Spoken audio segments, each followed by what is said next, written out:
You're born on Komodo Island, tucked away in a hole that feels more like a sauna with no exit. As you crack open that eggshell, you're probably wondering what your mom looks like, except there's nothing here. No, you're on your own from the get-go. And that's not even the worst part. You see, in the Komodo Dragon world, even your siblings could be your worst enemies.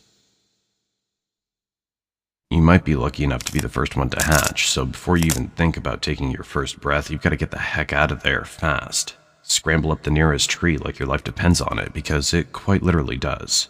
You're not just avoiding your siblings, you're dodging hungry adults who wouldn't mind a bite-sized snack like you. To them, you're just a free McNugget. So there you are, clinging to a tree branch, getting your first real look at the world. For now, just focus on surviving your first few days, because the real adventure's just beginning. For the next few months, you're on a strict no-ground diet, because down there it's a jungle in the most literal sense, where every step could be your last. Imagine living on the 50th floor of a skyscraper because the streets are filled with zombies. Yeah, it's kinda like that, only instead of zombies, it's your very own kin patrolling the ground, all ready to take a bite out of anything that moves. You're not completely defenseless, though. You've got instincts, quick reflexes, and a strong survival instinct that kicks in from day one.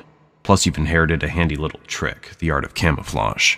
With your molted brown and green scales, you blend right into the leaves and bark, making it that much harder for anything hungry to spot you.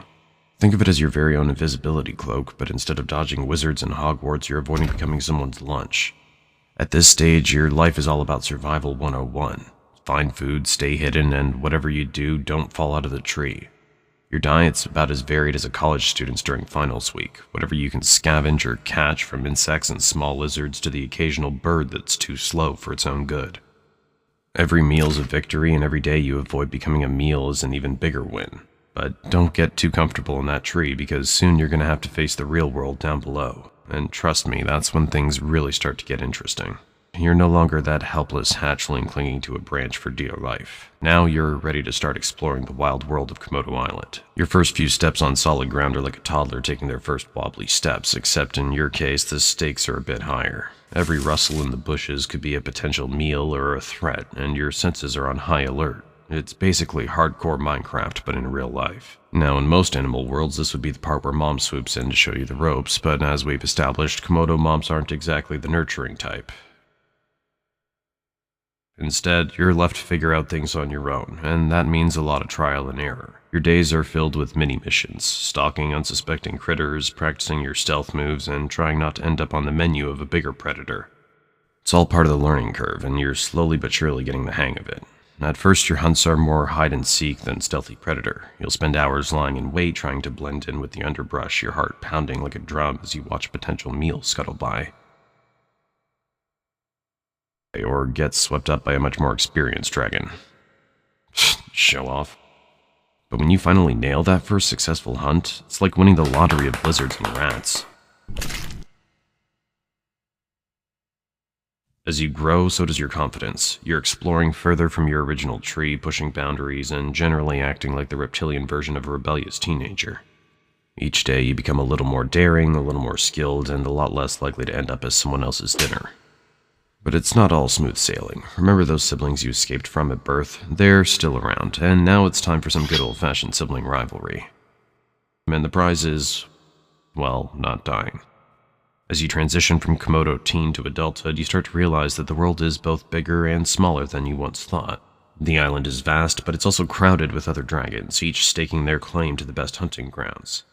It's time to find your own territory. Think of it like moving out of your parents' basement and into your first flat. Except your parents never had a basement and your family's been trying to eat you this whole time.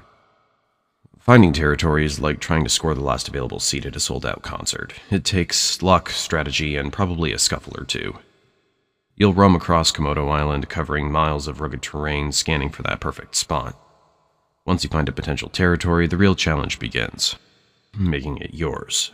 Imagine walking for hours to find the perfect spot, only to discover that it's already been taken by a dragon twice your size. Now you've got a choice. Try to negotiate, which, let's be honest, is going to end in a fight, or keep moving and hope for a less crowded patch of land. Now that you've got your territory, and congrats by the way, it's time to settle into the daily routine of a full-fledged Komodo dragon. Your schedule's a mix of hunting, patrolling, and catching up on sleep. Lots and lots of sleep. You're not one to waste energy, so when you hunt, you go big. One large meal a week is your style, something that'll keep you satisfied for days. You're aiming for deer, wild boar, or even the occasional water buffalo. Your hunting style's all about patience and precision. You lie in wait, blending into the landscape until the perfect moment to strike. It's a high-stakes game of hide and seek, where the prize is dinner and the cost of losing is another day of hunger.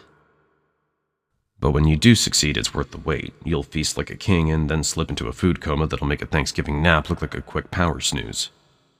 As you reach full maturity at around 7 to 10 years, you start taking extra notice of other female Komodos roaming around. That's your urge to mate kicking in. Mating season's like the ultimate dating game. You're sizing up potential partners with a mix of curiosity and caution.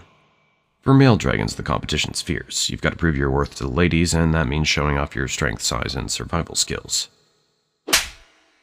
If a female finds you impressive, she might just let you get close enough to mate. Just don't screw up your chance because the competition's tough and your brother might just be waiting in line. Once you've successfully mated, your job isn't quite done.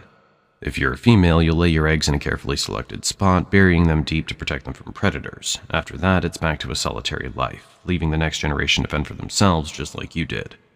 You've somehow made it past 10 years and all the way to 15. Congratulations. In the wild world of Komodo dragons, that's like reaching your 90s with all your teeth intact. But here's the thing, you're not as quick as you used to be, and those once impressive muscles aren't quite as strong. You've earned every scar, every notch on your scales, but now survival requires a different kind of strength, one that comes from experience and wisdom rather than brute force. But with age comes new challenges, and you knew this day would come. Another younger dragon wants your territory, and this battle might be your last. The young dragon's eager, strong, and even reminds you of yourself when you first went out to get your own territory. Hey, it might even be your own son, who knows? Komodo dragons aren't exactly great parents. This fight is different from the others you've had. Although you're older and wiser, you're also more vulnerable. Your opponent's fast, relentless, and every blow feels a little harder than the last. But you're not about to go down without a fight. You dig deep, drawing on every ounce of strength and every trick you've learned over the years. In the end, it's a close call. Maybe you win, driving the challenger away one last time. Or maybe you lose, forced to retreat to the fringes of your territory, battered but not broken. Either way, this fight marks the beginning of the end. You've held your ground for years, but now it's clear that the balance of power is shifting. The jungle's a harsh place, and even the strongest can't rule forever. After years of ruling your territory, you give one last growl. And now, as you feel the weight of time pressing down, you know that the jungle will continue with or without you. As the end approaches, you find a quiet spot to rest, somewhere safe from the constant struggle for survival. You lie down, feeling the warmth of the sun on your scales, and close your eyes. The world keeps turning, the cycle continues, and somewhere out there a new dragon is hatching, ready to begin the journey you've just completed.